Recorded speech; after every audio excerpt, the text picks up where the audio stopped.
Hello my friends, welcome back to the channel. If you are here, you most probably already have seen my previous week's episodes of the Isdalen Woman Case Marathon. If you haven't, please check out the description box. All of the previous 3 episodes are linked there and you can watch them so that you can keep up with the timeline. So today is another week, another episodes of this interesting story, interesting unsolved case, and yeah, let's just start.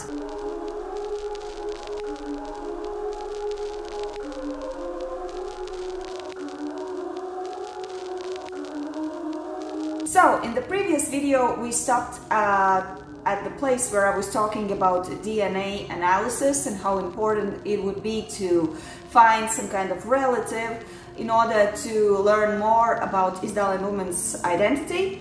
And I will start this video with another very interesting analysis that was carried out on the remains of her body. So I would like to talk more about her teeth.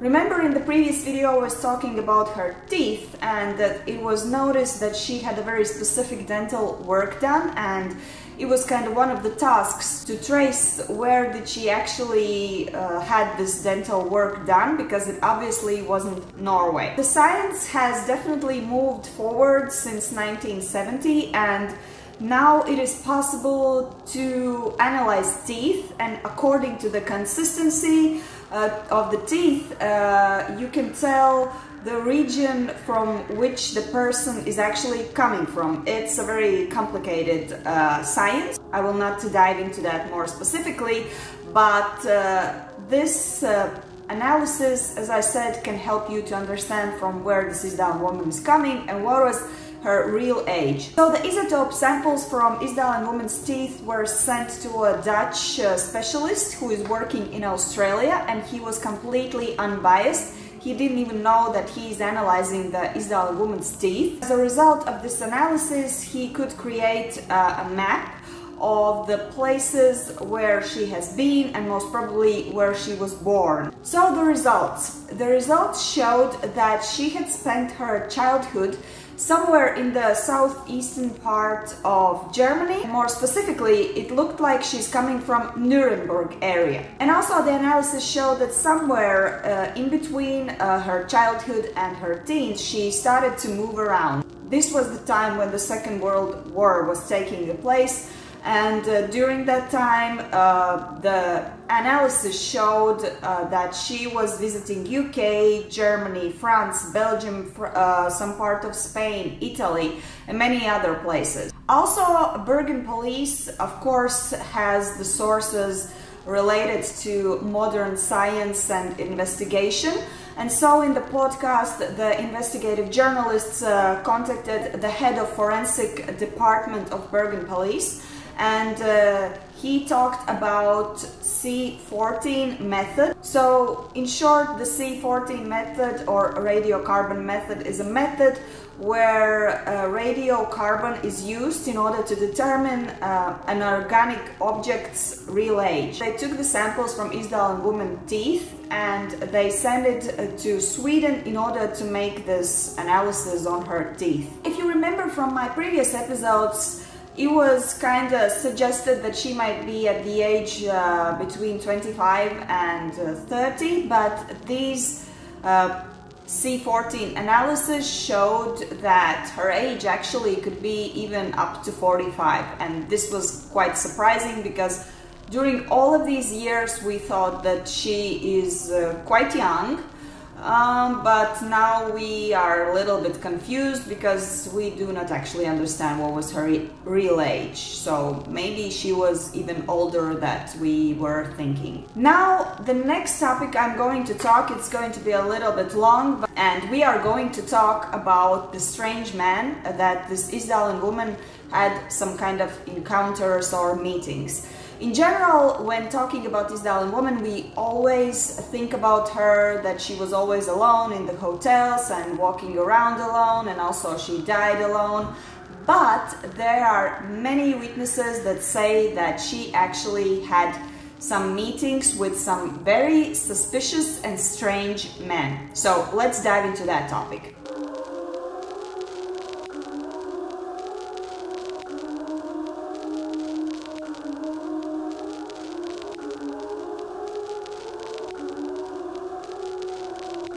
So the journalists from the podcast actually went to some of the hotels in Bergen, and the staff that was working there when she was staying there actually remembered her because some of the encounters with her were quite strange, and also there were some men. One of the hotels where they went was called Neptune, and I also kinda couldn't just resist and I went to see how it actually looks.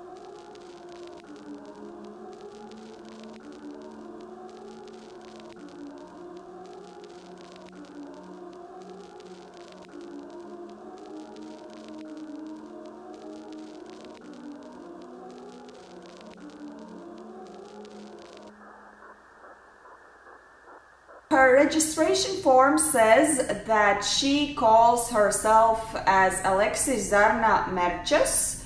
She writes that she's Belgian and she was born in Ljubljana. The investigative journalists of the podcast spoke to a lady called Lilian, and she was working there during the stay of Isdalen woman there. And she was serving breakfasts and dinners. She recalled a very strange dinner that she actually saw. Isdalen woman was sitting by the table with some strange men, and it looked really weird. I will explain why. So the man, he was reading some kind of paper. It wasn't a newspaper, just simple a paper. And the Isdalen woman was sitting just besides him, and she was simply looking at him and saying nothing. So the lady actually recalled that it looked very weird because there was this silence between them, and she kind of felt that there is a tension between them, and also it looked more like a meeting, and it wasn't definitely like a date, a romantic date. Was this meeting, if we call it like that, a meeting to pass some kind of information? In my opinion, I'm not sure about it, because I don't think that a hotel could be the best place to do things like that. In my opinion, if you are like, let's assume she's a spy, in my opinion, if you want to pass your information as a spy, you most probably would choose some kind of remote place. And hotel is definitely one of the places where it's quite crowded and there are so many people who can actually witness you exchanging the information. Another thing that this lady, her name was Lilian, remembered is that Isdalen woman in this hotel, she actually spoke to staff in German. And if we recall the previous witnesses, let's say in Stavanger, shoe shop and many other places like in the taxi, she was speaking English, but here she was speaking only German. But regarding the man she was sitting with on that dinner, that weird dinner, she recalls that he had gray hair, so most probably he was an older man, and according to his complexion she assumed that there is a probability that he could be Norwegian and not like a foreigner. But again, that's how she saw the man, and it's like maybe he wasn't like with gray hair, maybe he was simply blonde, and maybe he was also wearing wig if we consider the spy game. And now the weirdest thing about this witness and about this situation around this dinner table. The podcast journalists actually had all the police documents with all the information that witnesses gave to them. And they took this paper where was the information that Lilian provided on that day when the police arrived. And to her surprise, actually there was nothing about this man, there was nothing about this strange meeting, although Lilian actually told the story to them. What was the reason to admit that? We don't know. Speaking about the documents with information from witnesses, there was another document where the police had some information that was provided from a cleaning lady in that hotel Neptune. Unfortunately, she has deceased, but they still had all the information on the official police document. And she actually described some weird things this Isdalen woman was doing in the hotel room. So let me just quote. She had 2 suitcases, both of them stood under the desk. This lady did something with the table which normally was placed under the window. She moved the table and turned it upside down and put it out in the hallway towards the door. So if you ask me, it looks like she tried to block her entrance door with this table. Maybe she was afraid that some kind of stranger or maybe somebody who is endangering her just simply would come in. We don't know, but this cleaning lady said that when she came into the room and she saw this weird table in the weird place, the Isdalen woman actually automatically took it off, as if like it's nothing. Then we also have in the podcast another witness, and this lady actually was working in a home furnishing shop. And she said that she also saw the mysterious Isdalen woman in her shop in Bergen.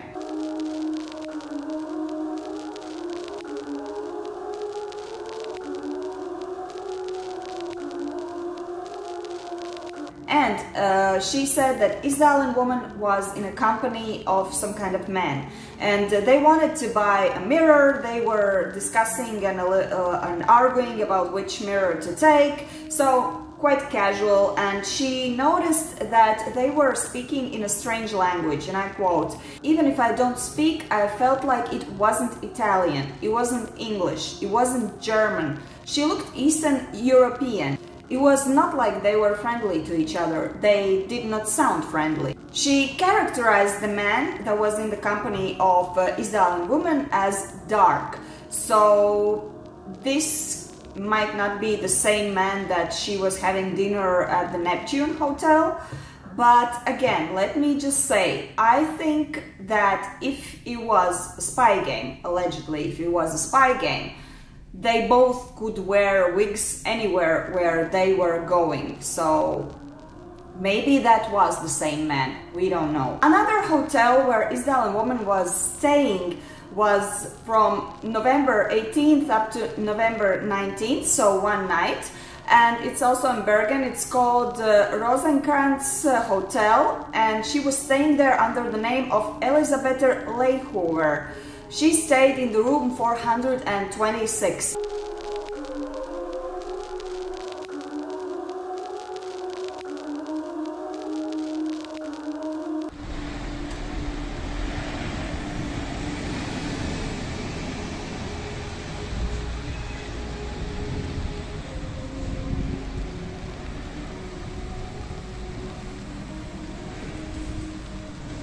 And again, there is a witness that said that she was with some kind of mysterious man. At that time, the cleaning staff actually were doing beds for the clients for the evening, and it was like a common thing at that time. So the cleaning lady who was working at that hotel said that she wanted to make a bed for the room 426. And so she opened the door and she just came in. And she was startled by the situation that she was now in. Because the Isdalen woman was sitting on a bed, and nearby on the sofa there was some strange man sitting. And the cleaning lady apologized for not knocking and just coming in, and said if it's possible for her to make the bed. The Isdalen woman supposedly silently, without saying any words, just stood up and stand there while this cleaning lady was making the bed. And once she was done, she went away. The weird thing is that during this time when she was making the bed, they didn't say anything. Again, complete silence between them. So allegedly, and according to the cleaning lady, the man was tall, well built, broad shoulders, around 25, 30 years old, and he had blonde hair. So maybe this was the guy that Isdalen woman was meeting in the hotel Neptune before. We don't know, but yeah. So basically these are two men, two cases when the hair were light colored. So it's a lot of men. But what can we conclude? Firstly, we cannot be sure if it was one man or many men in different locations. Because if it's allegedly a spy game, whoever he is, could also wear some wigs. Food for thought. And the second thing, that's just my opinion, don't come after me. I truly trust and I truly believe that this lady in the furniture shop actually believes that she saw the Isdalen woman, but that's just my opinion, don't come after me again. I think that the most reliable sources are actually the ones where we officially know that Isdalen woman was there. Which is basically a hotel where we have a registration form, we know the room, and the people, the staff that was working around that room actually saw her, and all the things that they were saying are more reliable than, let's say, some person in shop saying that yes, it was Isdalen woman, she came in and she tried to buy a mirror and there was a man.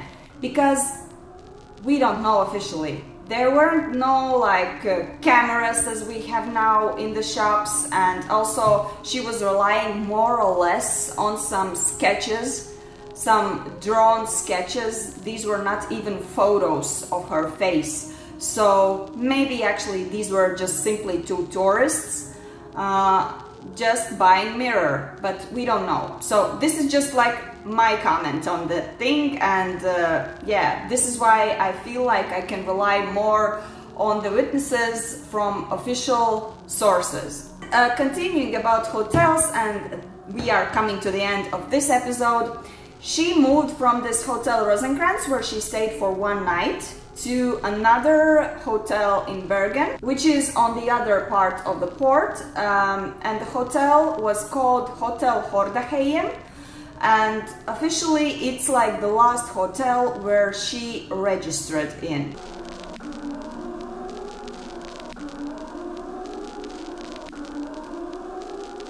So this hotel was the last one where allegedly she stayed, in the room 407.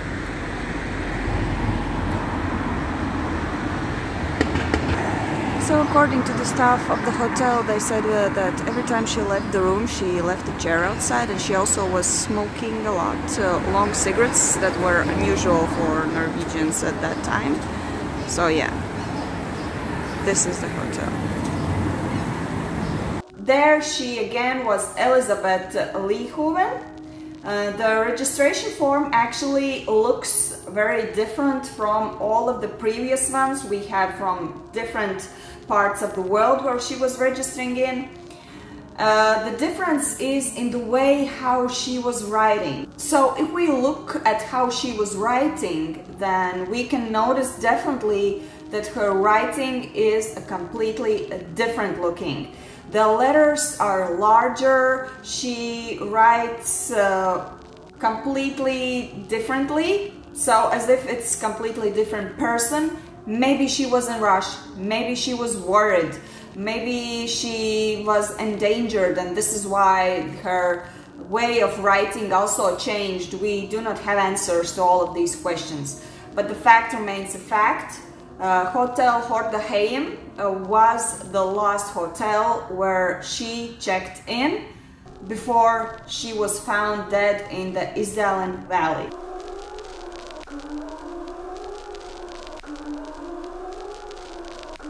So I will stop here. I will just hook you up to the next episode, saying that next time we are going to talk about spy games, and not only. So this is going to be very interesting. And meanwhile, write down in comments, what do you think about these strange men, and who were these strange men, or maybe it was one man she was meeting. So I'm excited to know what are you thinking, and yeah, see you next time.